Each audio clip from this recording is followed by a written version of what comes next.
کامیابی کی راہیں اس پر کھل جاتی ہیں، اس پر بند نہیں ہوتی۔ شریعت کی نظر میں کامیاب وہ ہے جو دنیا میں رہ کر اپنے رب کو راضی کر لے اور اس کے بدلے میں آخرت میں اللہ کی رحمت و مغفرت کا مستحق قرار پائے۔ اس کے ساتھ دنیا کی سعادت اور کامرانی بھی میسر آ جائے تو سبحان اللہ، ورنہ اصل کامیابی تو آخرت ہی کی کامیابی ہے۔ گو دنیا والے اس کے برعکس دنیاوی آسائشوں سے بہرور کو ہی کامیاب سمجھتے ہیں۔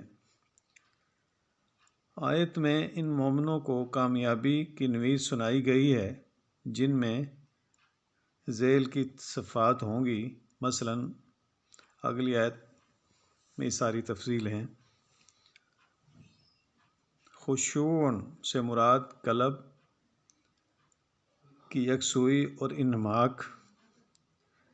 قلبی یکسوئی یہ ہے کہ نماز کی حالت میں یہ قصد، خیالات، وساوس کے ہجوم سے دل کو محفوظ رکھے اور اس کی عظمت اور جلالت کا نقش اپنے دل پر بٹھانے کی سعی کرے۔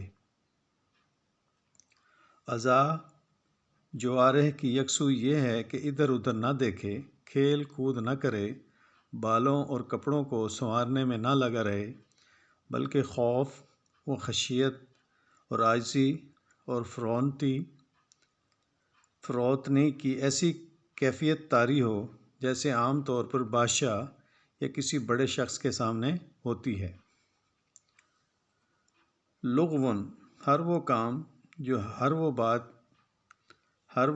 اور ہر وہ بات ہے جس کا کوئی فائدہ نہ ہو یا اس میں دینی یا دنیاوی تفصیل نقصانات ہوں۔ ان سے اعراض کا مطلب یہ ہے کہ ان کی طرف التفات بھی نہ کیا جائے، چاہے کہ انہیں اختیار یا ان کے ارتکاب کیا جائے۔